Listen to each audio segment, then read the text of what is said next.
Hello बच्चों, good morning. तो start करते हैं बेटा आज की क्लास। कल की जो लास्ट क्लास थी उसमें मैंने आपको चेस बोर्ड पर total number of squares, total number of rectangles find करना बताया था, है ना। और अगर n इंटू एन साइज की कोई स्क्वायर टाइप की ग्रिड हो तो उसमें total number of rectangles, total number of squares कैसे फाइंड करते हैं, ठीक है। तो आज की क्लास में हम पढ़ेंगे, अगर आपके पास ग्रिड क्या हो, रेक्टेंगुलर हो, n इंटू पी साइज की ग्रिड हो। n इंटू पी साइज का मतलब है कि रेक्टेंगुलर ग्रिड अगर आपके पास है ना। अच्छा, इसमें n लेस देन p है, इसका ध्यान रखना। तो उस ग्रिड में total number of squares, total number of rectangles कैसे काउंट करते हैं, ठीक है। इसकी चर्चा करेंगे इस क्लास में। तो देखिए, n लेस देन p है, तो चूंकि ग्रिड का साइज n इंटू पी है, तो इसका मतलब इस ग्रिड में वर्टिकल लाइंस और हॉरिजॉन्टल लाइंस की जो संख्या होगी वो कितनी हो जाएगी, n+1 और p+1, है ना। साइज से एक ज्यादा होती है, ठीक है बेटा। तो एक मिनट रुकें आप।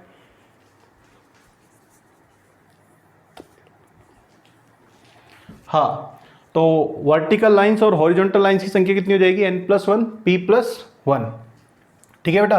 तो जैसे मैंने ये हॉरिजॉन्टल लाइंस बना दी है ना, हॉरिजॉन्टल कितनी लाइंस हो गई, n+1, और वर्टिकल लाइंस कितनी हो गई आपके पास, p+1। तो इस तरह से ये साइज हो गया n और ये साइज कितना हो गया p, n into P size की ग्रिड बन गई, है ना। तो इसमें पहले हम बात करेंगे बेटा टोटल नंबर ऑफ रेक्टेंगल्स, है ना। तो बेटा रेक्टेंगल्स की संख्या फाइंड करना तो बहुत ही आसान है। कैसे आसान है, देखो, क्योंकि रेक्टेंगल का साइज कुछ भी हो सकता है और जो स्क्वायर्स होते हैं वो भी रेक्टेंगल होते हैं। तो रेक्टेंगल बनाने के लिए बेसिकली आपको दो वर्टिकल लाइंस और दो हॉरिजॉन्टल लाइंस को सेलेक्ट करना होता है। तो वर्टिकल लाइन जैसे कितनी है इस ग्रिड में आप देख सकते हैं, p+1। तो इसमें से कोई भी दो वर्टिकल लाइंस कितने टाइप से सेलेक्ट कर सकते हो आप, p+1 c2 टाइप से, ठीक है, इनटू। और हॉरिजॉन्टल लाइंस कितनी है, n+1। तो दो कोई भी हॉरिजॉन्टल लाइन सेलेक्ट कर लो, क्या बन जाएगा बेटा, स्क्वायर बन जाएगा, ठीक है। इसको सॉल्व करोगे तो सॉल्व करने पर ही आएगा। देखो मैं डायरेक्ट लिख देता हूँ, n+1 p+1/4, है ना। तो आप तो इसको ध्यान में रखें कि p+1 c2, n+1 c2 type से आप दो वर्टिकल दो हॉरिजॉन्टल लाइंस का सिलेक्शन कर लोगे तो ये जो सिलेक्शंस आएंगे यही दरअसल किसको बताएंगे, नंबर ऑफ रेक्टेंगल्स को, है ना। अब ये जो रेक्टेंगल्स की संख्या आई है ना, इसमें स्क्वायर्स भी इंक्लूड है, तो लिख देता हूं इंक्लूडिंग स्क्वायर्स, इनमें स्क्वायर्स भी इंक्लूड हैं, ठीक है। चलो, तो ये तो बात हो गई बेटा रेक्टेंगल्स की, है ना। अब मैं बात करता हूं टोटल नंबर ऑफ स्क्वायर्स की, कि स्क्वायर्स कितने बनेंगे बेटा, है ना। टोटल नंबर ऑफ स्क्वायर्स को फाइंड करेंगे। तो देखो, स्क्वायर्स को हम साइज के हिसाब से कैलकुलेट करते हैं। तो स्क्वायर का जो साइज है वो कितना हो सकता है, 1 इंटू 1 साइज हो सकता है, 2 इंटू 2 साइज हो सकता है ना, 3 इंटू 3 साइज हो सकता है। और मैक्सिमम अगर मैं बात करूं तो स्क्वायर का साइज कितना हो सकता है बेटा, n इंटू एन हो सकता है। कैसे हो सकता है n इंटू एन, क्योंकि n लेस देन p है ना, ठीक है। तो n लेस देन p होगा तो स्क्वायर का जो साइज है मैक्सिमम वो n इंटू एन ही तो होगा। अगर p की वैल्यू n से कम होती तो p इंटू पी हो जाता, ठीक है। खैर, अब देखो 1 इंटू 1 साइज की अगर मैं स्क्वायर कैलकुलेट करूं, है ना, इस ग्रिड में, तो 1 इंटू 1 साइज के कितने स्क्वायर होंगे आप देखें। देखो ये जो फर्स्ट रो है, इस फर्स्ट रो में काउंट कर रहा हूं पहले मैं, 1 इंटू 1 साइज का एक स्क्वायर ही हो गया, एक स्क्वायर ही हो गया, एक स्क्वायर ही हो गया, एक स्क्वायर ही हो गया, ऐसे, और ये लास्ट स्क्वायर हो गया, है ना। तो इस रो में कितने स्क्वायर्स आ गए, 1 इंटू 1 साइज की अगर मैं बात करूं तो, है ना। कितनी वर्टिकल लाइंस थी ऐसे, p+1, है ना। तो 1 2 3 4 p, कितने स्क्वायर्स आ गए बेटा ऐसे, p स्क्वायर्स आ गए, है ना। फिर ऐसे ही p स्क्वायर्स इस रो में आ जाएंगे, फिर p स्क्वायर्स इस रो में आ जाएंगे। तो ऐसे टोटल कितनी रो है, कितनी रो बनेंगी ऐसी टोटल, नंबर ऑफ लाइंस कितनी है, n+1, है ना। लेकिन इस तरह से अगर मैं रो बनाऊंगा तो रो कितनी बनेगी, रो बनेगी n, है ना। तो एक रो में कितने स्क्वायर आ रहे हैं, p, तो n रो में कितने स्क्वायर्स आ जाएंगे, n इंटू पी। तो 1 इंटू 1 साइज के कितने स्क्वायर्स होंगे इस ग्रिड में, n इंटू पी, ठीक है, प्लस अब 2 इंटू 2 साइज के स्क्वायर काउंट करते हैं, है ना। तो 2 इंटू 2 साइज का स्क्वायर बनाने के लिए 2 इंटू 2 साइज का स्क्वायर जब बनाएंगे तो दो रो उसमें एंगेज होंगी, है ना। तो 2 इंटू 2 साइज का देखो एक स्क्वायर ये है, जैसे ब्लू से मैं बनाता हूँ, 2 इंटू 2 साइज का एक स्क्वायर ये हो गया आपका, ठीक है। अब ये जो 2 इंटू 2 साइज का स्क्वायर है, इसमें फर्स्ट रो और सेकंड रो दोनों इन्वॉल्व हो रही हैं। तो इन दोनों रो को इन्वॉल्व करेंगे तो इस तरह से कितने स्क्वायर आएंगे 2 इंटू 2 साइज के, देखो एक स्क्वायर तो ये हो गया, फिर एक स्क्वायर ये हो जाएगा, एक स्क्वायर हो जाएगा, और लास्ट वाला स्क्वायर ये होगा, है ना। तो ये स्क्वायर स्टार्ट हो रहा था फर्स्ट रो से, फर्स्ट लाइन से है ना, फर्स्ट 1 2 3 है ना, और ये कौन सी लाइन होगी, p+1, ये p और ये p-1, तो लास्ट स्क्वायर ये है, तो यहाँ पे ये वाली जो साइड है इसके लिए क्या नंबर बन रहा है, p-1। तो कहने का मतलब ऐसे ही कितने स्क्वायर बनेंगे बेटा, p-1 स्क्वायर बनेंगे, ठीक है। फिर ऐसे ही p-1 स्क्वायर किस में बनेंगे, सेकेंड रो थर्ड रो में। फिर ऐसे ही p-1 किस में बनेंगे, थर्ड रो फोर्थ रो में, है ना, तो सब में p-1 बनेंगे, है ना। लास्ट में ये वाली रो आ जाएंगी, ये वाली रो और ये वाली रो, तो इसमें भी p-1 स्क्वायर बनेंगे। तो ऐसे दो दो रो जब आप कंजुगेटिवली लोगे, तो दो दो रो जब कंजुगेटिव लेंगे तो ऐसी कितनी रो आ जाएंगी, इस तरह से n-1 रो ही तो आएंगे ना, ऐसे दो दो कंजुगेटिवली लेंगे तो 1 2 2 3 3 4 और लास्ट में n-1 और n, तो कितनी रो बनेंगी इस तरह से, n-1 रो बनेंगी। और है ना, और एक रो में इस तरह से अगर मैं बात करूं हॉरिजॉन्टली, तो एक रो में हॉरिजॉन्टली कितने स्क्वायर्स बन रहे हैं, 2 × 2 साइज के, p-1, है ना। और ऐसी कितनी रो बनेंगी, n-1, तो टोटल कितने स्क्वायर हो जाएंगे, n-1 × p-1, n-1 × p-1, है ना। इसी वे में 3 × 3 साइज की हो जाएंगे बेटा, n-2 × p-2। ऐसे करते करते लास्ट में ये जो स्क्वायर होगा ये आ जाएगा बेटा 1 × और कितना, p-n-1, ठीक है। अच्छा, अगर मैं इसको समेशन फॉर्म में लिखूँ तो आप समेशन फॉर्म भी लिख सकते हो इसकी, देखो उसको आप याद रखें समेशन फॉर्म को। तो समेशन फॉर्म बनेगी बेटा n+1 - r p+1 - r, r = 1 to n। r जो है वो स्क्वायर के साइज को बता रहा है ना। तो जैसे मैं 1 रखूंगा तो कितना आ जाएगा, n × p आ जाएगा, 1 × 1 साइज के स्क्वायर हो गए। 2 रखूंगा तो n-1 p-1 आ जाएगा, 2 × 2 साइज के स्क्वायर हो गए। और लास्ट में जब n रखूंगा तो ये तो 1 बन जाएगा, और ये क्या बन जाएगा, n+1 - r, सॉरी r की जगह n रखोगे ना, r की जगह, हाँ, तो n+p-1, n+p- सॉरी r की जगह n रखो, देखो इसमें ये कितना बनेगा 1, है ना, इसमें r की जगह n रखेंगे तो ये बनेगा कितना, p+1 - n, तो ये p+1 - n बन रहा है, हाँ सही है, ठीक है। तो ये फॉर्मूला आ गया बेटा। तो n × p साइज की ग्रिड में टोटल नंबर ऑफ स्क्वायर्स कितने होंगे, समेशन r = 1 to n। अगर n कम है तो, अगर p कम है तो लिमिट 1 से लेकर p तक चली जाएगी, है ना, n+1 - r p+1 - r। ये टोटल नंबर ऑफ रेक्टेंगल्स है इंक्लूडिंग स्क्वायर्स। अब आपको वो रेक्टेंगल्स फाइंड करने हो जो स्क्वायर्स नहीं है, तो क्या करेंगे उसके लिए, इनको इसमें से सब्ट्रैक्ट कर देना, आपका आंसर बन जाएगा, ठीक है। चलो मिटा देता हूँ इसको मैं।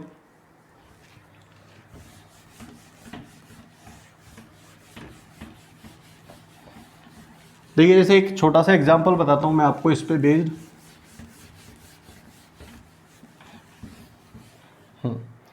क्या एग्जांपल है, सुने। मान लो कि आपके पास जो ग्रिड है ना, वो 5 × 3 साइज की है। ग्रिड का साइज कितना है, 5 × 3, ठीक है। तो अब आप देखो ये तो हो गया n, और ये क्या हो गया आपके पास, p हो गया। तो total number of rectangles, total number of rectangles, total number of rectangles कितने बनेंगे। अब चूंकि ग्रिड का साइज क्या है, p × n, मतलब 5 × 3, तो इसमें नंबर ऑफ वर्टिकल लाइंस और नंबर ऑफ हॉरिजॉन्टल लाइंस कितनी होंगी, 6 और 4 होंगी, एक एक बढ़ जाएगी, ठीक है।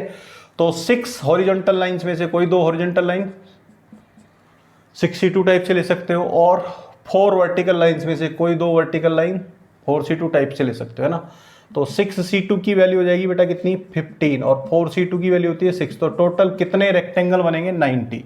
अब ये जो 90 रेक्टेंगल्स हैं इनमें स्क्वायर्स भी इंक्लूड हैं, इंक्लूडिंग स्क्वायर्स, है ना। बार बार मैं इस चीज़ को इसलिए लिख रहा हूँ ताकि आपके माइंड में सेट हो जाए कि जो हम रेक्टेंगल्स काउंट कर रहे हैं फॉर्मूले से, इनमें स्क्वायर्स भी इंक्लूड रहते हैं, ठीक है। अच्छा, अब अगर मैं मान लो स्क्वायर्स फाइंड करूँ, टोटल नंबर ऑफ स्क्वायर्स, तो स्क्वायर्स फाइंड करेंगे। तो स्क्वायर्स फाइंड करने के लिए क्या फॉर्मूला था बेटा, n+1 - r, है ना, अभी लिखा था जो मैंने, p+1 - r, r की वैल्यू 1 से लेकर कहाँ तक, n तक। अब देखो इसमें अपना जो n है, n < p था ना, तो इसमें 3 < 5, तो n की वैल्यू कितनी है बेटा, इसमें 3, तो 1 2 3 हो जाएगा। यहाँ भी 3 रख दूंगा तो 3 + 1 हो जाएगा 4, 4 - r, p की वैल्यू कितनी हो जाएगी फिर 5, 5 + 1 कितना, 6, 6 - r। तो अब इसमें r की वैल्यू 1 रखो तो ये बनेगा 3, और ये कितना बनेगा 5। तो कहने का मतलब 1 इंटू 1 साइज के कितने स्क्वायर बनेंगे इस ग्रिड में, 15 है ना, 3 इंटू 5। 2 रखेंगे तो कितना आएगा फिर ये 2, और ये कितना आएगा 4 आएगा। 3 रखेंगे तो कितना आएगा, ये 1 आएगा, और ये कितना आएगा 3 आ जाएगा, है ना। तो 15 + 8 + 3, तो ये कितना आ गया बेटा 26 आ गया। तो 26 स्क्वायर्स बनेंगे, ठीक है, इस ग्रिड में। अगर बात हो रही हो कि सब ऐसे रेक्टेंगल्स बताओ जो स्क्वायर्स नहीं है, तो 90 में से 26 सब्ट्रैक्ट कर देंगे, तो अपने पास ऐसे रेक्टेंगल्स की संख्या आ जाएगी जो स्क्वायर्स नहीं है, ठीक है। तो ये किसी ग्रिड में, अब ग्रिड चाहे स्क्वायर के आकार में हो या स्क्वायर साइज की हो या फिर रेक्टेंगुलर साइज की हो, आप उसमें number of rectangles, number of squares find कर सकते हैं, ठीक है। चलो हाँ,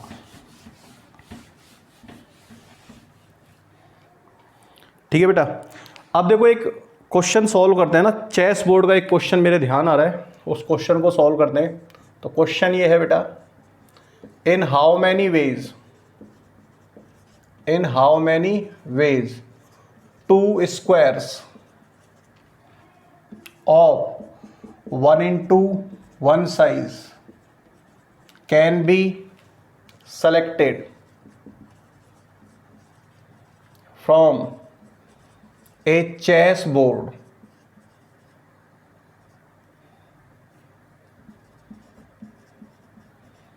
such that, है ना।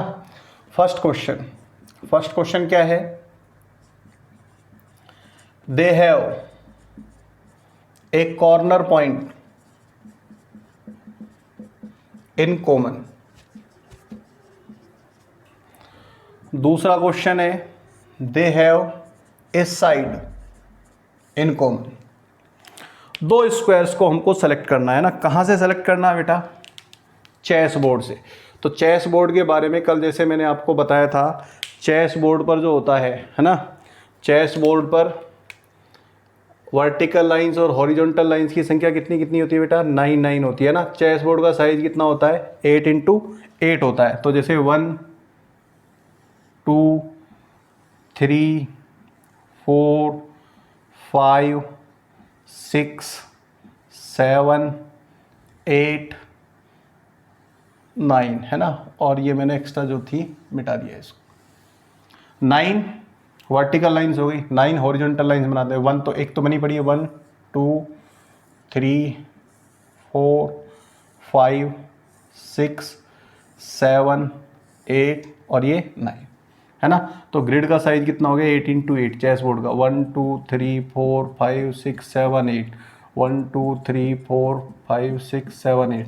तो ये जो आपके पास चेस बोर्ड होता है ना, तो चेस बोर्ड पर टोटल नंबर ऑफ स्क्वायर्स कितने होते हैं, कल काउंट करे थे अपन ने, इसको याद भी कर लेना बेटा। टोटल नंबर ऑफ स्क्वायर्स कितने होते हैं चेस बोर्ड पर, 204 है ना। कैसे आते हैं 204 है ना, कल की क्लास देखी होगी आपने, उसमें मैंने बताया था। खैर, ये जो 204 स्क्वायर्स आए हैं है ना, अब इनमें से हमको 2 स्क्वायर सेलेक्ट करने हैं। अगर कोई कंडीशन नहीं होती हमारे पास तो हमारा आंसर कितना बन जाता बेटा, 204C2, बिना किसी टेंशन के। लेकिन अब यहाँ पे टेंशन दे दी गई है ना। टेंशन का मतलब कंडीशन लगा दी। क्या कंडीशन लगा दी कि एक कंडीशन तो ये पहले क्वेश्चन में कि they have a corner point in common, कि वो जो 2 स्क्वायर आप सेलेक्ट कर रहे हो उनमें एक पॉइंट कॉमन होना चाहिए। अब देखो, जब 2 1 इंटू 1 साइज के स्क्वायर्स में एक कॉर्नर पॉइंट कॉमन होगा तो वो जो 2 स्क्वायर्स होंगे वो इस तरह से ही होंगे।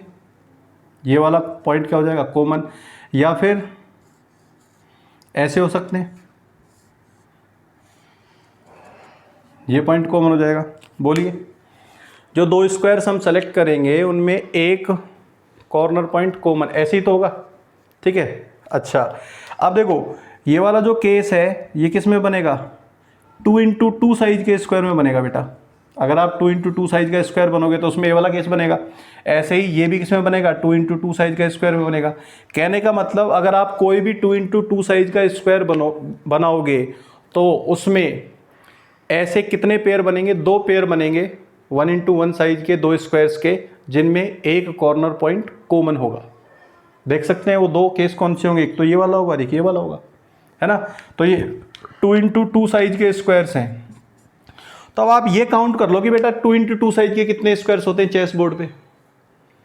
तो जैसे 1x1 साइज के कितने होते हैं, कल की क्लास में बताया था 8 स्क्वायर मतलब 64। तो 2x2 साइज के जो स्क्वायर्स होते हैं चेस बोर्ड पर वो कितने होंगे, वो होंगे 7 का स्क्वायर मतलब 49 स्क्वायर्स होंगे 2x2 साइज के। और हर एक 2x2 साइज के स्क्वायर में ऐसे 1 कॉर्नर पॉइंट कॉमन वाले कितने पेयर बनेंगे, 2 पेयर बनेंगे, है ना। तो 49 स्क्वायर्स में ऐसे कितने केस हो जाएंगे, 49 × 2 कितना आ जाएगा बेटा, 98 आ जाएगा। बोलो आएगा कि नहीं आएगा।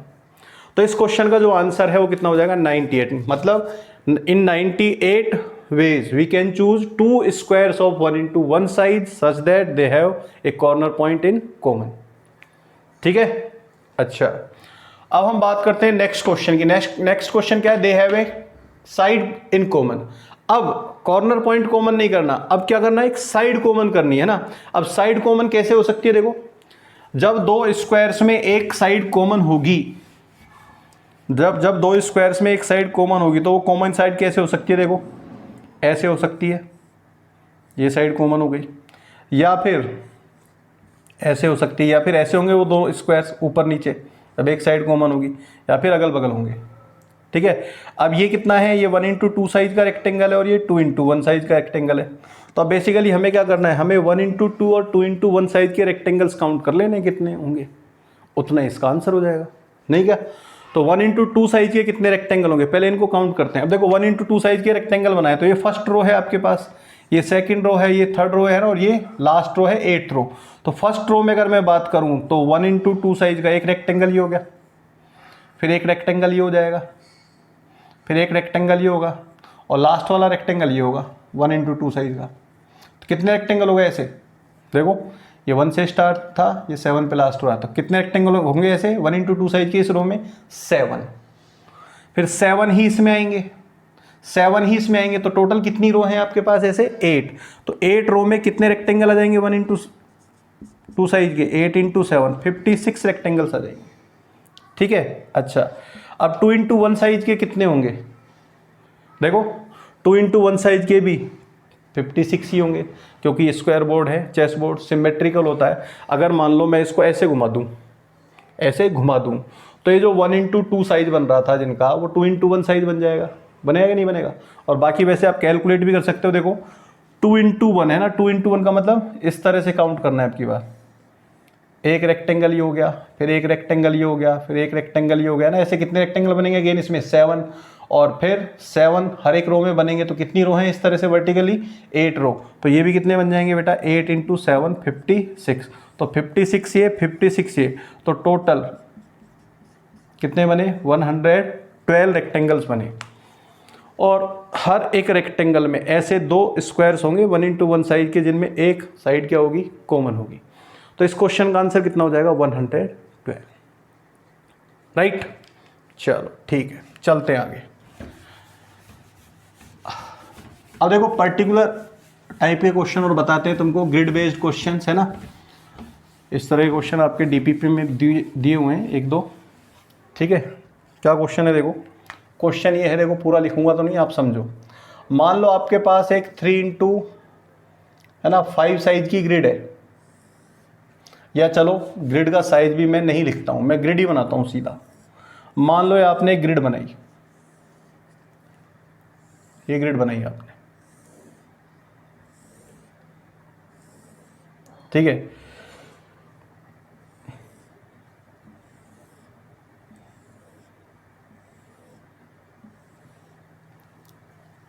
अब कहा जा रहा है कि साहब इस ग्रिड में ये जो कॉर्नर पॉइंट है ए, है ना, यहां पे किसी लड़के का घर है ना, किसी बच्चे का घर है, और ये जो कॉर्नर पॉइंट है साहब बी, है ना, बी पर क्या है, बी पॉइंट पर इसका स्कूल है।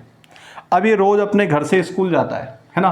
और इस ग्रिड में ये जो आपको जाल बताया गया है ग्रिड में, ये दरअसल क्या है, इसके घर से स्कूल के बीच में जितने भी पॉसिबल रास्ते आते हैं उन सबको बता रहा है। जैसे मान लो घर से स्कूल जाने का एक रास्ता ही होगा, देखो सबसे सिंपल बात करूं कि वो सीधा सीधा ऐसे जाए, फिर उसके बाद यहाँ जाए, स्कूल पहुंच जाएगा। अब अगर मान लो वो ऐसे जाता है कि साहब ऐसे जाए, तो भी वो स्कूल पहुंच जाएगा। वो ऐसे जाए तो भी वो स्कूल पहुंच जाएगा। तो कहने का मतलब इन लाइनों पे चलते हुए या इस जाल पे चलते हुए वो अपने स्कूल पहुंच जाता है।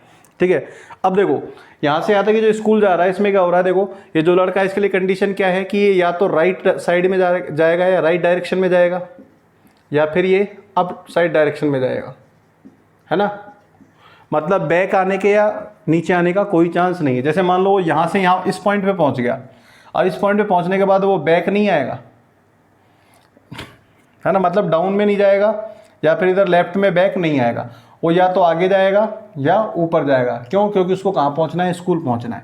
इस तरह का कोई रास्ता काउंट नहीं होगा साहब कि यहाँ से वो यहाँ पहुँचा, फिर यहाँ से वो नीचे आया, फिर यहाँ आ गया इस पॉइंट पे, है ना, फिर यहाँ चला गया, फिर यहाँ आ गया, फिर यहाँ आ गया, फिर ऐसे ऐसे तफरी करते हुए नहीं जाएगा भाई, है ना। ऐसे तो कभी पहुँचेगा भी नहीं, ऐसा भी कैसे हो सकता है, ठीक है ना। तो इस तरह से उसको ज़्यादा छूट नहीं देनी है अपन को, है ना। जैसे तुम लोगों को तुम्हारे घर वाले ज़्यादा छूट नहीं देते हैं ना जब आप घर से स्कूल आते हो, क्योंकि ज़्यादा छूट देंगे तो फिर क्या होता है, बिगड़ जाते हैं।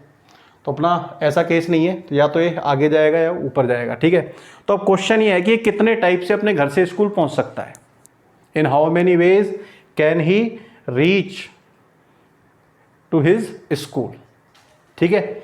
अब देखो सबसे पहले इस तरह के क्वेश्चंस में आपको क्या करना है, ग्रिड का साइज देखना है बेटा, ग्रिड का साइज देखना है। ग्रिड का साइज कैसे देखेंगे, देखो ग्रिड का साइज देखेंगे तो ग्रिड में ऐसे वर्टिकल लाइंस कितनी है, 1 2 3 4 5 6 7 8। तो साइज के लिए अगर मैं बात करूंगा तो 8 में से 1 कम कर देना 7, है ना। 1 2 3 4 5 6 में से 1 कम कर देंगे 5। तो ग्रिड का साइज कितना है बेटा, 7 × 5। कैसे देखो 1 2 3 4 5 6 7, है ना, 7 हो गया साइज, 1 2 3 4 5, तो 7 × 5 साइज की ग्रिड हो गई, ठीक है। अच्छा अब देखो, अब ये जो ग्रिड है इसमें स्कूल पहुंचने का जो सबसे सिंपल रास्ता है उसको देखो आप। सबसे सिंपल रास्ता क्या है कि यहाँ से यहाँ चला जाए, सीधा है, फिर यहाँ से यहाँ चला जाए। अब देखो यहाँ से यहाँ जाए, फिर यहाँ से यहाँ जाए, तो यहाँ से यहाँ तक पहुँचने के लिए टोटल उसको कितने स्टेप चलने पड़ेंगे, आप ऐसे समझो। तो देखो 1 2 3 4 5 स्टेप तो उसको अप साइड चलने पड़ेंगे, और फिर 7 स्टेप उसको राइट साइड में चलने पड़ेंगे। राइट साइड में कितने स्टेप चलने पड़ेंगे उसको, 7, और अप साइड में कितने चलने पड़ेंगे उसको, 5। तो टोटल कितने स्टेप चलने पड़ेंगे उसको, 12 स्टेप चलने पड़ेंगे, है ना, अगर वो ऐसे जाता है।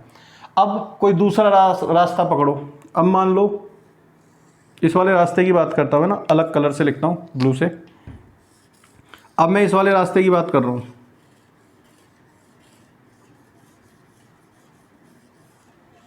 ये लो साहब, इस वाले रास्ते से जाता है वो। और इस वाले रास्ते से भी जाएगा तो देखो 1 2 3 4 5 6 7 8 9 10 11 12। तो इस रास्ते से भी उसे चलने तो 12 स्टेप ही पड़ेंगे। अच्छा इन 12 स्टेप्स में देखो 1 2 3 4 5। अप साइड में कितने चलने पड़े, 5। राइट साइड में कितने चलने पड़ेंगे, 1 2 3 4 5 6 और 7। राइट साइड में कितने चलने पड़ेंगे, 7, नहीं क्या। तो इसका मतलब ये हुआ कि अगर आप कोई भी रास्ता पकड़ेंगे तो आपको टोटल 12 स्टेप चलने पड़ेंगे हर एक रास्ते में। जो ग्रिड का साइज था 7 × 5, तो टोटल नंबर ऑफ स्टेप्स कितने होंगे, 7 + 5 12। अब इन 12 स्टेप्स में से, है ना, एक डायरेक्शन में, एक डायरेक्शन का मतलब राइट डायरेक्शन में कितने स्टेप चलने पड़ेंगे, 7, और अप साइड डायरेक्शन में कितने चलने पड़ेंगे, 5। तो अपने स्कूल पहुंच जाएगा, ठीक है। तो टोटल नंबर ऑफ वेज कितने हो जाएंगे, देखो टोटल नंबर ऑफ वेज कितने होंगे, देखो टोटल कितने स्टेप चलने हैं बेटा, 12 में से 7 राइट साइड में चल दिए। अब बाकी बचे 5, वो सारे अप साइड में चलेगा, 5C 5 टाइप से। तो 5C 5 की वैल्यू तो गई 1, ये हो गया फैक्टोरियल 12 अपॉन फैक्टोरियल 7 फैक्टोरियल 5। तो ये इसका आंसर हो गया, फैक्टोरियल 12 अपॉन फैक्टोरियल 7 फैक्टोरियल 5। आई बात समझ में। अब जनरल बात करो, ये देखो आप जनरल बात करने से पहले इसको समझो फॉर्मूले को, क्या है, टोटल स्टेप कितने थे, 12, तो फैक्टोरियल 12 आ गया ऊपर, है ना। फिर राइट साइड में कितने चले, 7 स्टेप, तो उसका फैक्टोरियल आ गया नीचे, फैक्टोरियल 7। अप साइड में कितने चले, 5, तो उसका फैक्टोरियल आ गया। तो टोटल नंबर ऑफ स्टेप्स जितने वो चलेंगे उतनी संख्या का फैक्टर ऊपर आएगा, ठीक है। फिर एक पर्टिकुलर साइड में जितने स्टेप चले जाएंगे उसका फैक्टोरियल, और फिर दूसरी साइड में जितने स्टेप चले जाएंगे उसका फैक्टोरियल। सिंपल सी बात है है ना, जनरल बात करें तो टोटल नंबर ऑफ स्टेप्स का जो फैक्टोरियल है वो तो ऊपर आ जाएगा, और एक साइड में जितने स्टेप्स चले जाएंगे उनका फैक्टोरियल इनटू दूसरे साइड में चले गए स्टेप्स का फैक्टोरियल, ये आ जाएगा। तो ये इसका आंसर हो जाएगा। ठीक है, अच्छा चलो अब देखो इसमें कंडीशन और लगाते हैं जोरदार सी। कंडीशन क्या बेटा, ये वाला पॉइंट ले लिया मैंने ना, सी पॉइंट हो गया। अब सी पॉइंट जो है ये मान लो इसके फ्रेंड का घर है, यहाँ पे इसका फ्रेंड रहता है ना। अब कंडीशन ये है कि अपने ये जो लड़का है ये ए से मतलब अपने घर से स्कूल कितने टाइप से पहुंच सकता है जब ये अपने फ्रेंड के घर से होकर जाए। तो देखो जब ऐसा होगा, जब ये अपने फ्रेंड के घर से होकर जाएगा तो सबसे पहला टास्क क्या होगा, फ्रेंड के घर पहुंचना। तो फ्रेंड के घर पहुंचाओ, यहां से यहां पहुंच रहा है तो यहां से यहां पहुंचेगा तो ये वाली ग्रिड काम में आएगी। अब इस ग्रिड में 3 स्टेप ऐसे 3 स्टेप ऐसे, टोटल 6 स्टेप है। तो 6 स्टेप में से 3 स्टेप राइट साइड में, 3 स्टेप अप साइड में चलने पड़ेंगे।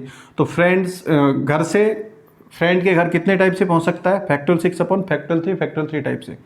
अब फिर फ्रेंड के घर से स्कूल जाना है, फ्रेंड के घर से स्कूल जाना है तो ये वाली ग्रिड काम में आएगी। इस वाली ग्रिड में देखिए, इस वाली ग्रिड में टोटल कितने स्टेप है, इधर 4, इधर कितने स्टेप है 2, तो टोटल कितने हो गए 6 अगेन है ना। तो 6 स्टेप है, इसमें से 4 स्टेप राइट साइड में, 2 स्टेप ऊपर। तो अगर ये अपने फ्रेंड के घर से होकर स्कूल पहुंचता है तो इतने टाइप से ये स्कूल पहुंच सकता है, या इसके घर से स्कूल पहुंचने के इतने रास्ते होंगे जो इसके फ्रेंड से घर से होकर गुजरेंगे। ठीक है, तो ये क्वेश्चन था। तो इस तरह के 2 क्वेश्चन आपके डीपीपी में दिए हुए हैं। तो बेटा आज की क्लास इतनी है, आज की क्लास इतनी, क्या ये लास्ट क्लास थी परमुटेशन कॉम्बिनेशन की है ना। तो मेरी तरफ से ये चैप्टर कंप्लीट हो गया है। मैंने कोशिश की है हर एक कंसेप्ट को आपको बताने की, समझाने की। फिर भी कहीं कोई कमी रह गई हो या समझ में नहीं आया हो तो आप व्हाट्सएप पे डाउट क्लियर कर सकते हैं।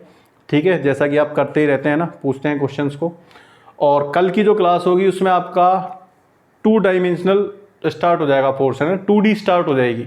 तो कल की क्लास में हम पढ़ेंगे पॉइंट एंड स्ट्रेट लाइन। ठीक है, तो आज की क्लास में इतना ही, मिलते हैं कल की क्लास में। Thanks for watching.